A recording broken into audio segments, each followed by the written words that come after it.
Pelo menos duas pesquisas de opinião, uma encomendada por um partido político, outra pela Faria Lima, ouviram o seguinte nas últimas semanas: mais de metade dos eleitores vão escolher os seus candidatos ao Senado com um único critério: o compromisso com o impeachment de um ministro do Supremo Tribunal Federal, qualquer um. Como não são pesquisas registradas no TSE, os detalhes não podem ser divulgados, mas hoje, com março já na antessala, carnaval passado, a tendência é essa. Para o mundo bolsonarista tem um problema aí, tá? Eles querem amarrar esse impeachment à soltura de Bolsonaro, pode ser por uma anistia ou como for. Ou seja, para o grupo político de Bolsonaro, o impeachment é uma ameaça, uma chantagem, mas é também uma barganha. Facilita-se uma anistia, o Supremo finge que não vê, deixa rolar e pronto. É por isso que faz mais de um ano eles vêm trabalhando a ideia de impeachment de ministros na cabeça do eleitor. Só que até o ano passado a coisa não tinha colado. Por uma razão simples, tá? O eleitor acha majoritariamente que houve uma tentativa de golpe. O brasileiro não acha que houve erro no julgamento do golpe de Estado. Ainda assim, a coisa desse impeachment foi muito martelada e foi ficando. Não pegava a maioria da sociedade, mas uma quantidade já grandinha de gente.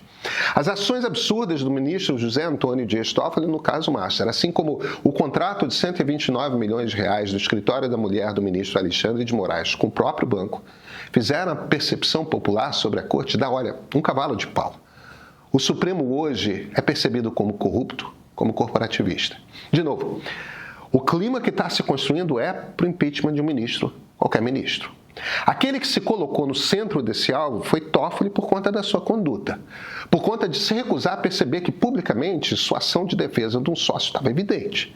Ou talvez, para ser preciso, porque não estava nem aí. Não estava nem aí que a suspeição era evidente e por que não estava? Ou porque sentiu que precisava esconder de todo jeito o que aconteceu no Banco Master para sobreviver? Ou porque se sente tão acima da lei e da ética que pode tudo? Ou mais provável, por ambos. Mas a ação de Toffoli pôs o Supremo nesse lugar, um lugar de profundo descrédito perante a sociedade. Isso não é mais simplesmente campanha do bolsonarismo, tá? Na verdade, no núcleo da campanha de Flávio Bolsonaro, a situação criada virou um problema. Por quê? Porque eles não querem o impeachment de Toffoli. O que desejam é o impeachment de Alexandre, ou ao menos ameaçar Alexandre de impeachment para conseguir um acordo. Toffoli para os bolsonaros é um aliado. E o Master é um problema que eles querem enterrar, olhar para o lado, fingir que não existe. Por quê? Ainda não está claro. Uma certa casa em Brasília que ganhou financiamento do BRB talvez ajude a explicar. Então, ora, vejam só. O que a família Bolsonaro quer é ameaçar o Supremo com o impeachment de Alexandre, conseguir a anistia de Bolsonaro, fazer um acordo e enterrar o Banco Master. Não é isso que comove a sociedade brasileira. A grande ameaça ao Supremo não existia no ano passado, passou a existir agora, e a razão vem de novo das ações do ministro Dias Toffoli perante o Banco Master. Toffoli é 70% responsável por colocar esse alvo nas costas do STF.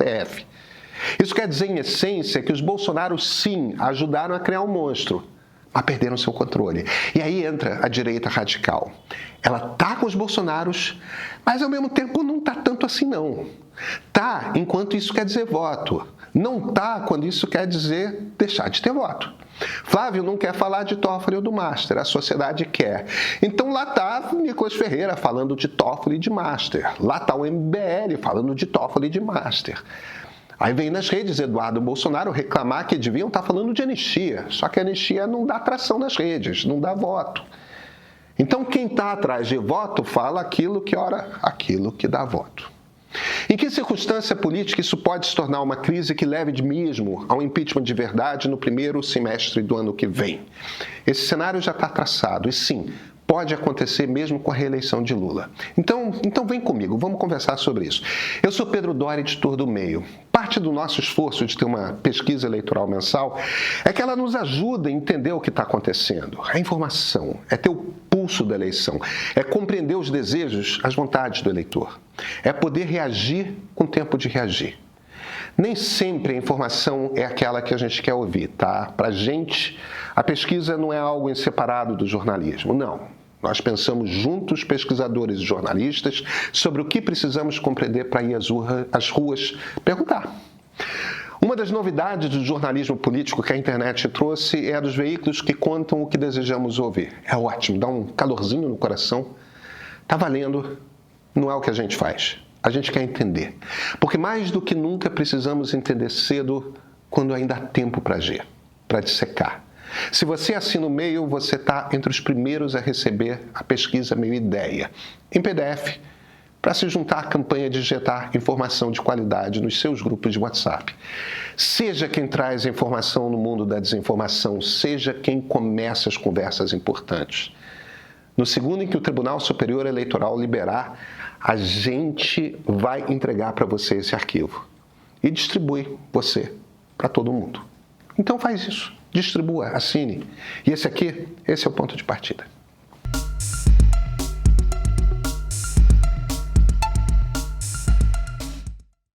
Na entrevista que concedeu a Flávia Tavares e a Júlia Keck na edição de sábado do Meio, o ex-senador Romero Jucá apontou para uma questão que devia ser óbvia. A gente ainda não sabe o que vai acontecer com o Master ao longo desse ano. A bomba, ela vai estourar no colo de quem? As investigações que forem tornadas públicas são quais? Vamos olhar para o que estão fazendo os líderes das pesquisas? Flávio foge do assunto o quanto pode, Lula não. A máquina de assessoria de imprensa do Planalto está vazando o quanto pode para tudo quanto é colunista que quiser ouvir e publicar, que Lula mandou a Polícia Federal investigar quem precisar investigar, que Lula avisou Toffoli de que ele não devia isso, não devia aquilo e tudo mais. Essas notas publicadas por toda parte, elas são estratégicas. Lula lavou as mãos. Ele não vai interceder por ninguém, vai se afastar de qualquer um envolvido na coisa. A notícia não é boa nem para o ministro da Casa Civil, Rui Costa, nem para o líder no Senado, Jacques Wagner. Mas olha, a notícia não é boa tampouco para um bom pedaço do Centrão no Congresso Nacional. Vejam, o que todo mundo já tem bastante convicção em Brasília é de que Daniel Vorcaro não é o topo dessa pirâmide. Ele é o rosto na frente do Master, mas ele é o rosto público de outras pessoas. Se for mesmo um laranja, é laranja de quem? Independentemente disso, já temos nomes grandes do mundo dos negócios, como Nelson Tanuri, do mundo da política, como o presidente da União Brasil, Antônio Rueda, e o do progressista, Ciro Nogueira. A relação desses caras com o Master é qual exatamente? São personagens principais ou secundários? Estão entre os políticos que abriram portas? Entre os empresários com quem Vorcaro fez negócios? É isso ou é mais? Rueda e Nogueira, em particular, estão envolvidos até que nível? A Polícia Federal acha que Tanuri era não apenas parceiro de negócios eventuais, tá? Desconfia que se tratava de um sócio oculto. Veja, quanto mais gente graúda for aparecendo, mais vai se criando a necessidade de um bode expiatório. Escolher alguém que seja graúdo o suficiente por um lado, mas não tanto por outro, que chegue a fazer falta. Numa situação de crise em que muita gente muito grande sinta frio na espinha, pode se configurar uma situação em que Toffoli se torne o caso perfeito. A massa da União Progressista no Congresso vai em cima, o PL não vai se furtar, Lula disse já que não vai defender. Vende-se como pauta moralizante e pronto. Se isso vier num contexto em que uma quantidade muito grande de senadores tivesse sido eleita com a promessa de fazer um impeachment assim, o jogo político se organiza. Agora vejam, nada está escrito em ferro e fogo. O fato de que Toffoli deixou a relatoria ajuda a esfriar. O fato de que Alexandre decidiu prender presidente de sindicato que lhe fez críticas ajuda a esquentar. Vai trazendo ele para o alvo.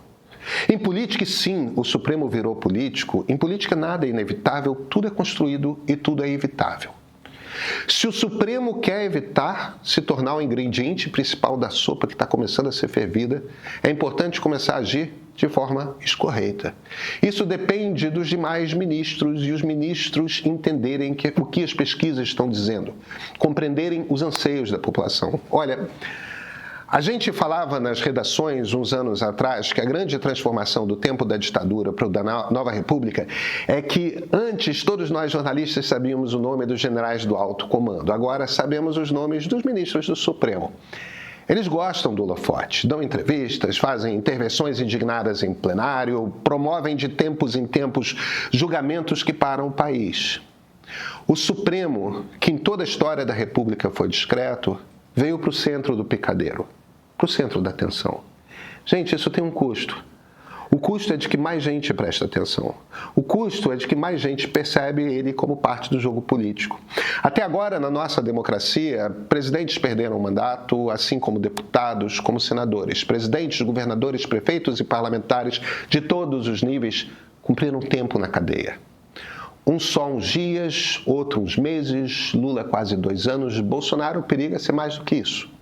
O maior erro que os ministros podem cometer é não ter humildade de compreender que o giro das histórias contadas que está se formando é um que os põe no papel da próxima vítima. Eles podem sofrer um impeachment, sim. Eles podem ser condenados à prisão, sim. O Brasil é caótico, a justiça não funciona igual para todos, mas o Brasil não é mais o país em que gente poderosa escapa sempre da cadeia. O país, às vezes, é até bem inclemente. A tempestade está se formando. Ainda está nas mãos dos ministros do Supremo a possibilidade de reverter o processo. Soberba é má conselheira. Assinei o Meio. Trabalho com comunicação política e o Meio tem sido simplesmente perfeito na minha vida. Ajuda muito no dia a dia. Não me arrependo nem um pouco de ter assinado. Parabéns a todos pela pesquisa Meio Ideia e pela excelente matéria da edição de sábado. Esses comentários dizem bastante sobre quem escolhe o Meio. Gente que não quer só acompanhar a política e sim entender o que está acontecendo de verdade. E em ano de eleição, olha, isso faz toda a diferença. O Meio Premium é para quem quer sair da reação automática e ganhar leitura de cenário. Para quem quer informação bem explicada, sem gritaria, sem culto e sem ficar preso à própria bolha. Um dos pilares disso é a pesquisa Meio Ideia. Ela é mensal e ajuda a ter o pulso, sabe, da eleição, entendendo como o eleitor pensa, o que pesa nas escolhas e como o jogo político vai se rearranjando ao longo do tempo. Como assinante premium, você recebe essa pesquisa em primeira mão, em PDF, no segundo em que o Tribunal Superior Eleitoral libera os dados. É informação para circular, para chegar nos grupos e qualificar as conversas. Mas o Premium vai muito além da pesquisa. Quem assina acompanha uma cobertura completa das eleições de 2026, bastidores direto de Brasília, o Meio Político e edição de sábado, nossas newsletters especiais com análises e reportagens exclusivas, além de acesso ao streaming do Meio com séries e documentários originais para entender o Brasil além da notícia do dia a dia. No fim das contas é isso. Por R$15 por mês você atravessa o ano eleitoral mais preparado, com repertório e com capacidade de levar informação de qualidade para as conversas que importam. Se você quer entender a política sem ruído, o Meio Premium é para você. Assina.